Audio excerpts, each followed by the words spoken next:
আসসালামু আলাইকুম, welcome to atomic Avengers. এই ভিডিওতে আমরা উলম্ব বরাবর ঘূর্ণায়মান বস্তুর ক্ষেত্রে কেন্দ্রমুখী বল কীভাবে নির্ণয় করতে হয় তা শিখব। তাহলে চলো শুরু করা যাক। ধরো একটা ব্যক্তি এখানে দাঁড়িয়ে আছে, সে একটা হাতে সুতা নিয়ে এবং সুতার সাথে একটা বস্তু বেঁধে উলম্ব বরাবর ঘোরাচ্ছে। এখানে সে এভাবে ঘোরাচ্ছে। এখন বস্তুটা কীভাবে ঘুরতেছে? বস্তুটা হচ্ছে এদিক বরাবর, মানে উলম্ব বরাবর আর কি ঘুরছে অক্ষের সাপেক্ষে। অক্ষটা হচ্ছে ওই সুতার কেন্দ্র। এখন দেখো, যদি আমরা এই চিত্রটাকে একটু অন্যভাবে দেখার চেষ্টা করি, সামনাসামনি থেকে দেখলে বিষয়টা কীরকম হবে দেখো। তাহলে এটাকে যদি আমরা একটু ঘুরিয়ে নিই এইভাবে, এটা ছিল তো এদিক বরাবর ঘুরতেছিল। এখন যদি আমরা এটাকে এইভাবে ঘুরিয়ে কল্পনা করি তাহলে কিন্তু আমরা এইখানে এই চিত্রটা পাবো। তাহলে আমরা এই চিত্রকে নিয়ে পড়ার চেষ্টা করব।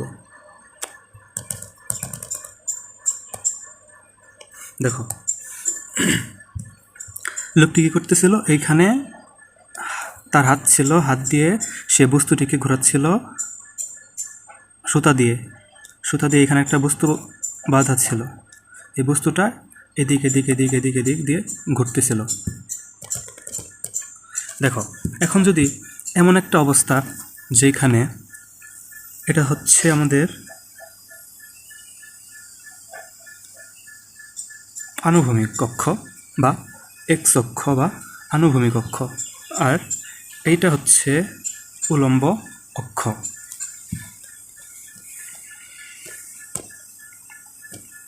এখন যদি বস্তুটাকে ঘোরায়, বস্তুটা বিভিন্ন অবস্থায় কিন্তু যাবে। একবার এখানে থাকবে, এক এক সময় এক এক জায়গায় থাকবে। একবার এইখানে, মানে এদিক দিয়ে বস্তুটা কিন্তু এভাবে ঘুরতে থাকবে। তাহলে যখন বস্তুটা একদম এই জায়গায় থাকবে, অর্থাৎ একদম টপ লেভেলে থাকবে, তখন কেন্দ্রমুখী বলটা কীরকম হবে তা এখন আমরা দেখব। দেখো, বস্তুটা যদি একদম টপ লেভেলে থাকে, অর্থাৎ অভিলম্বের সাথে এইটাকে যদি আমরা অভিলম্ব কল্পনা করি, অভিলম্বের সাথে একদম 0 ডিগ্রি অ্যাঙ্গেল করে এইখানে বস্তুটা রয়েছে, তাহলে দেখো বস্তুটার তো একটা ভর আছে। এইখানে যে এম ভরের একটা বস্তু ছিল, বস্তুটার কিন্তু একটা ভর আছে। ভরটা কোন দিকে ক্রিয়া করবে? ভরটা কিন্তু সরাসরি এদিকে ক্রিয়া করবে, এদিক বরাবর একদম নিচের দিকে। আর এইখানে যে সুতা ছিল, সেই সুতা দিয়ে যে আটকানো এই সুতার যে টান বলটাও কিন্তু এইদিকে কাজ করবে। বস্তুটা তো ঘোরানোর ফলে বাইরের দিকে ছিটকে যাইতে চাইবে, কিন্তু সুতাটা তো এদিক বরাবর তাকে টান বল প্রয়োগ করবে। তাহলে এখানে বস্তুটা ঘোরানোর জন্য যে কেন্দ্রমুখী বল যোগান দিতে হয়েছে সেটা যদি এফসি হয়, তাহলে আমরা এখানে এফসি যে বল, কেন্দ্রমুখী বলটা আছে, সেই কেন্দ্রমুখী বলটা কিন্তু সুতার টান হচ্ছে টি বা টেনশন ফোর্স। এখানে সুতার টানটাও কিন্তু কেন্দ্রমুখী বল, মানে সুতার টানের সমান, সাথে এমজি, অর্থাৎ এইখানে যে বস্তুটা ছিল সেটা অভিকর্ষ ত্বরণের কারণে নিচের দিকে যে বল, অর্থাৎ বস্তুর যে ওজন, এটাও তো এদিকে ছিল। এখন এটা এদিকে ছিল, আবার এই বস্তুটাকে এদিক বরাবর একটা টান বল কাজ করতেছিল। তাহলে এখন যদি বস্তুটার কেন্দ্রমুখী বল কিন্তু এখানে সুতার টান বল এবং অভিকর্ষ ত্বরণের প্রভাবে যে বস্তুর ওজন, এই দুটা মিলিয়ে কিন্তু এই বস্তুটার কেন্দ্রমুখী বলের সমান হবে। আশা করি এইটুকু বুঝতে পেরেছ।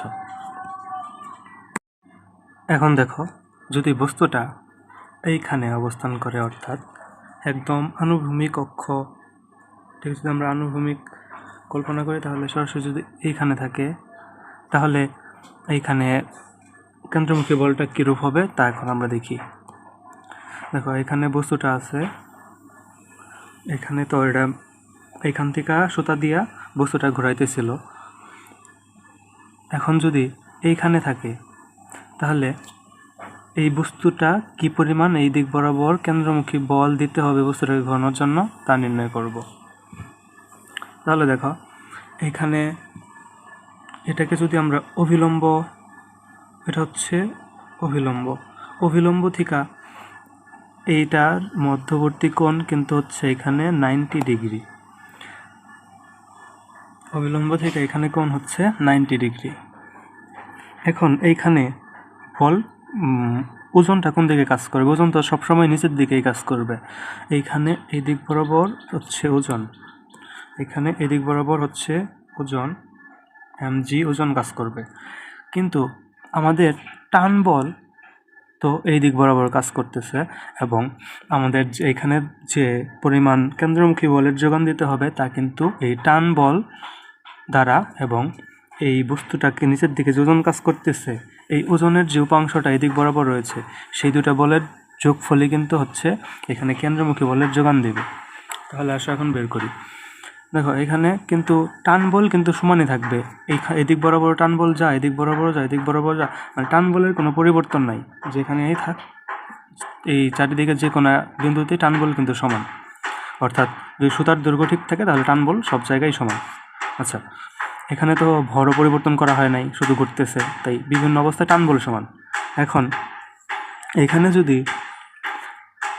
এর মান অর্থাৎ ওজনের মান, ওজন তো নিচ দিকে কাজ করতেছে, এখন আমরা প্রথমে একটু আগে বলছিলাম এখানে বস্তু থাকলে সরাসরি ওজন নিচের দিকে কাজ করে অবিলম্বের সাথে এর অ্যাঙ্গেল হয়েছে একদম 0 ডিগ্রি, তাই আমরা সরাসরি ওজনকে যোগ করে দিয়েছিলাম। কিন্তু এখন এখানে এই দিক বরাবর হচ্ছে 90 ডিগ্রি, এখন এই কোণ হচ্ছে 90 ডিগ্রি। তাহলে এখন যদি এই দিক বরাবর ওজন কাজ করে, অর্থাৎ এই দিক বরাবর যদি mg কাজ করে, তাহলে এইখানে যদি এদিককে যদি আমরা, তাহলে এই কোণটাও কিন্তু 90 ডিগ্রি, এটাও কিন্তু এই কোণটাও কিন্তু 90 ডিগ্রি হবে। এখন এই ওজনটার যদি এই অ্যাঙ্গেল যদি মাঝখানের অ্যাঙ্গেল যদি 90 ডিগ্রি হয় এবং এই mgর জন্য যদি আমরা এই দিক বরাবর উপাংশ নির্ণয় করতে চাই, তাহলে অবশ্যই আমরা কি লিখব? mg cos theta, mg cos theta কিন্তু হবে। দেখো এই cos 90 ডিগ্রি হবে, তাহলে এই দিক বরাবর যে mgর যে উপাংশটা, mgর উপাংশ এই দিক বরাবর, সেটা কিন্তু হবে কি? mg cos theta. তাহলে এখানে যদি কেন্দ্রমুখী বল আমরা হিসাব করি, কেন্দ্রমুখী বল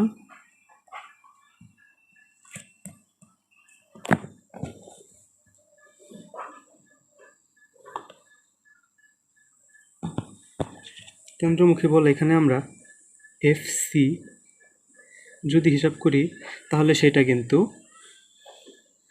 এখানে যে টান বলটা রয়েছে সেই টান বলটা হবে তার সাথে এই দিক বরাবর, টান বলের সাথে এই দিক বরাবর, অর্থাৎ এই দিক বরাবর এই ওজনের যে উপাংশটা, সেই ওজনের উপাংশটা আমরা কত পাইছি হচ্ছে mg cos থিটা প্লাস হবে কি mg cos থিটা, নিচে লিখি। তাহলে এখানে FC অর্থাৎ কেন্দ্রমুখী বলটা কে যোগান দিবে? এই টান বল তার সাথে mg cos থিটা, এখানে থিটা সমান 90 ডিগ্রি, থিটা সমান 90 ডিগ্রি। আর অন্যান্য ক্ষেত্রে এইখানে থাকলে একরকম হবে, এখানে থাকলে একরকম হবে, সেটা যে অ্যাঙ্গেল থাকবে সেই অ্যাঙ্গেলের উপর নির্ভর করবে কি পরিমাণ, অর্থাৎ এই ওজনের উপাংশ টান এদিক বরাবর ক্রিয়া করবে। তাহলে আশা করি এটুকু সবাই বুঝতে পেরেছ। দেখো এখন বস্তুটা ঘুরতে ঘুরতে যদি এই জায়গা, প্রথমে তো এই জায়গা থেকে আমরা হিসাব করতেছিলাম, তারপর এই জায়গায় আসলো, তারপর যদি এই জায়গায় আসা পড়ে, অর্থাৎ একদম এই জায়গাতে বস্তুটা যদি আসে, তাহলে এইখানে কেন্দ্রমুখী বলের যোগানটা কোন কোন বল মিলে কেন্দ্রমুখী বলের যোগান দেবে তা আমরা এখন হিসাব করব। তাহলে বস্তুটা কিন্তু আসছে এইখানে, সেটা, আর এটা হচ্ছে কেন্দ্র, এই সুতা দিয়ে বাঁধা ছিল, এদিক ঘোরাইতেছিল, তখন বস্তুটা আসছে এইখানে। এখন এখানে কিন্তু ওজন, দেখো এদিক বরাবর কিন্তু ওজন কাজ করবে, এদিক বরাবর ওজন কাজ করবে কি mg, mg কাজ করবে এদিক বরাবর, আর এইখানে সুতার টান কিন্তু এইখানে সমানই থাকবে। সুতার টান হচ্ছে এই দিক বরাবর, ওজনটা কাজ করতেছে কোন দিক বরাবর? এই দিক বরাবর। সুতার টান সবসময় এদিক বরাবর কাজ করে, মানে এই যে এদিক বরাবর, এদিক বরাবর, যে কোনো দিক থেকে সুতার টান সমান এবং এই কেন্দ্রের দিকে কাজ করে। কিন্তু এই বস্তুটা যখন এইখানে ছিল তখন কিন্তু তার ওজন কাজ করতেছিল এদিক, এইখানে ছিল তখন ওজন কাজ করতেছিল এদিক, এইখানে ছিল এখন আছে এইখানে, তাহলে তার ওজন কিন্তু এদিকে কাজ করবে। যখন এইখানে থাকার পরে এইদিকে যখন ওজন কাজ করতেছে তখন কিন্তু আমাদেরকে উপাংশ নিতে হবে কোন দিকে? উপাংশ নিতে হবে এই দিক বরাবর, কারণ আমরা হিসাব করতেছি কেন্দ্রের দিকে কি পরিমাণ বল আর কি মানে যোগান দিতে হবে এই বলগুলোকে নিউট্রালাইজ করার জন্য। দেখো এখানে যদি এই mg যে নিচের দিকে আছে এইটার কেন্দ্রের দিকের উপাংশ কিন্তু হবে এখানে, দেখো কোণ কত ডিগ্রি, এটার সাথে এটাকে যদি আমরা অভিলম্ব ধরি, অভিলম্বের সাথে এটার অ্যাঙ্গেল কিন্তু হচ্ছে 180 ডিগ্রি, এটার অভিলম্ব হচ্ছে 180 ডিগ্রি। তাহলে এখন যদি আমাদেরকে এটার এই বস্তুটার ওজনের জন্য এদিক বরাবর উপাংশ নির্ণয় করতে হয় তাহলে কিন্তু হবে mg cos 180 ডিগ্রি অর্থাৎ -mg। তাহলে এখন আমরা যদি এখান থেকে কেন্দ্রমুখী বল Fc কী পরিমাণ তা যদি নির্ণয় করতে চাই তাহলে Fc কিসের সমান হতে হবে? এখানে যে টান বল রয়েছে টান, এখন টান বলটা তো এই দিক বরাবর আর ওজনটা কাজ করতেছে এই দিক বরাবর, তাহলে অবশ্যই তার বিপরীত দিকে এইভাবে চিন্তা করেও কিন্তু এখানে -mg লেখা যায়। আশা করি এইটুকু সবাই বুঝতে পেরেছ। এখন যদি আমাদেরকে যে কোনো একটা অবস্থায় অ্যাঙ্গেল বলে দেয় এবং যদি আমাদেরকে কেন্দ্রমুখী বলের পরিমাণ কী হবে বা mg এর মানের উপাংশটা কেন্দ্রের দিকে কী হবে তা কিন্তু আমরা নির্ণয় করতে পারবো। আশা করি সবাই বুঝতে পেরেছ। ধন্যবাদ এতক্ষণ থাকার জন্য। আসসালামু আলাইকুম।